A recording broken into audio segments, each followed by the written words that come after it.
तो 1 फरवरी 2026 को वित्त मंत्री निर्मला सीतारमण ने देश का अगला बजट पेश कर दिया है। अब इतने सारे बड़े बड़े ऐलान और नंबर्स के बीच एक इन्वेस्टर के लिए क्या है? चलिए इसी सवाल का जवाब ढूंढते हैं और इस यूनियन बजट 26-27 को एकदम आसान भाषा में समझते हैं। तो सीधा सवाल यही है, क्या ये बजट सिर्फ सरकारी आंकड़ों का एक खेल है या फिर इसमें मार्केट के लिए सच में कोई बड़ा मौका छिपा है? चलिए पता लगाते हैं कि पैसा आखिर जा कहाँ रहा है और एक इन्वेस्टर को अपनी नजरें कहाँ रखनी चाहिए। सबसे पहले चलिए बड़ी पिक्चर को देखते हैं। किसी भी बजट को समझने का सबसे अच्छा तरीका होता है सरकार की सोच को समझना। आखिर इस पूरे बजट के पीछे की फिलॉसफी क्या है, इसकी नींव क्या है? तो देखिए, इस बजट का पूरा फोकस कुछ खास चीजों पर है। पहला, इकोनॉमिक ग्रोथ को रफ्तार देना। दूसरा, इंडिया में ही मैन्युफैक्चरिंग को जबरदस्त बूस्ट देना। तीसरा, देश का जो इंफ्रास्ट्रक्चर है जैसे सड़कें और पोर्ट्स, उसे और मजबूत करना। और हाँ, साथ ही जॉब्स बनाना और लॉन्ग टर्म इन्वेस्टमेंट को खींच कर लाना।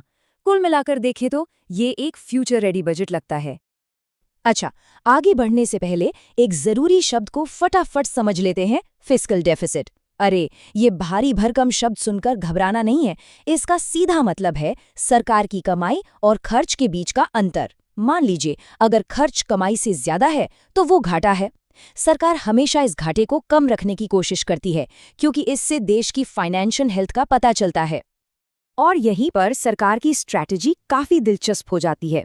एक तरफ सरकार अपने खर्च पर कंट्रोल दिखा रही है और फिस्कल डेफिसिट का टारगेट 4.3% तक ला रही है, लेकिन दूसरी तरफ वो भविष्य के लिए एक बहुत बड़ा दांव भी लगा रही है। कैपिटल एक्सपेंडिचर, मतलब देश में नई संपत्ति बनाने पर जो खर्च होता है, उसे बढ़ाकर 12.2 लाख करोड़ रुपए कर दिया गया है। ये बैलेंस बनाना बहुत ही जरूरी है। 12.2 लाख करोड़ रुपए, जरा सोचिए ये कितनी बड़ी रकम है। ये पैसा सिर्फ बिल्डिंग बनाने या सड़कें बनाने में नहीं जा रहा है। ये पैसा हमारे देश की आने वाली इकोनॉमी की नींव रख रहा है। बेहतर सड़कें, तेज ट्रेनें, मॉडर्न पोर्ट्स, ये सब मिलकर आने वाले सालों में इंडिया की ग्रोथ को एक नई उड़ान देंगे। तो चलिए अब उन दो इंजनों पर फोकस करते हैं जिन्हें सरकार इस बजट में सबसे ज्यादा पावर दे रही है, और वो है मैन्युफैक्चरिंग और इंफ्रास्ट्रक्चर। देखते हैं कि एक निवेशक के लिए यहाँ क्या खास मौके बन रहे हैं।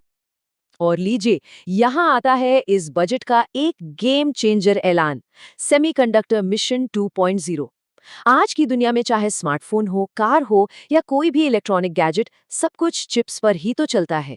तो इस मिशन का सीधा सा लक्ष्य है कि भारत सिर्फ चिप्स इस्तेमाल न करे, बल्कि उन्हें बनाने वाला एक बड़ा खिलाड़ी बने।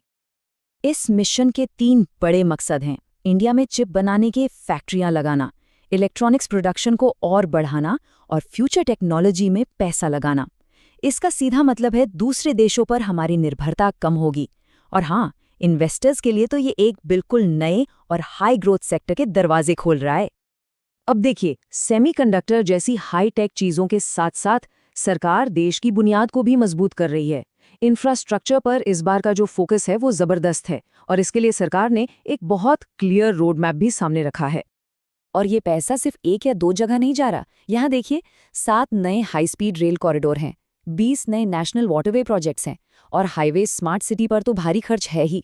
अब जब देश में इतना कंस्ट्रक्शन होगा तो इसका सीधा फायदा किसे मिलेगा? सीमेंट, स्टील और मशीनें बनाने वाली कंपनियों को। ये एक ऐसा साइकिल है जो ग्रोथ को कई गुना बढ़ा सकता है। चलिए अब फटाफट कुछ और मेन सेक्टर्स पर भी नजर डाल लेते हैं जहां इस बजट का बड़ा असर देखने को मिल सकता है। जैसा कि यहाँ दिख रहा है, डिफेंस में मेक इन इंडिया पर पूरा जोर है। छोटे और मीडियम बिजनेस यानी MSMEs के लिए 10,000 करोड़ का ग्रोथ फंड है। हेल्थ बजट में भी करीब 9% की बढ़ोतरी हुई है, और खेती किसानी के लिए भी मदद का ऐलान है। मतलब साफ है, सिर्फ बड़े प्रोजेक्ट्स पर ही नहीं, बल्कि इकोनॉमी के हर छोटे बड़े हिस्से को सपोर्ट कर रही है। अच्छा, इन सब बड़ी बड़ी बातों के अलावा आम आदमी की जेब के लिए क्या है? इस बजट में कुछ ऐसे ऐलान भी हैं जिनका सीधा असर आम लोगों पर पड़ेगा, खासकर टैक्स के मामले में। ये एक बड़ी राहत की खबर है। अगर कोई विदेश से अपने इस्तेमाल के लिए कुछ सामान, जैसे कुछ इलेक्ट्रॉनिक्स या गिफ्ट्स लाता है, तो उस पर लगने वाली कस्टम ड्यूटी को सीधे आधा कर दिया गया है, यानी 20% से घटाकर सीधा 10%। मतलब अब ऐसी चीजों की खरीदारी पर सीधी बचत होगी। और अब एक ऐसा ऐलान जिसका असर सीधे सीधे लोगों की जान बचाने पर पड़ेगा।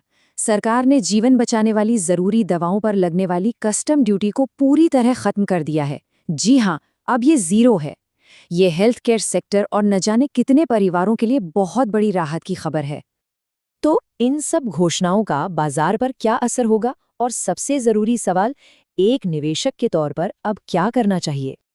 देखिए, कोई भी बड़ा बजट आने के बाद मार्केट को उसे समझने में, उसे पचाने में थोड़ा वक्त तो लगता है। तो हो सकता है कि शॉर्ट टर्म में थोड़ी बहुत उठापटक देखने को मिले, लेकिन अगर लंबी अवधि की बात करें तो तस्वीर काफी साफ और पॉजिटिव दिख रही है, खासकर उन ग्रोथ सेक्टर्स के लिए जिन पर सरकार का पूरा फोकस है।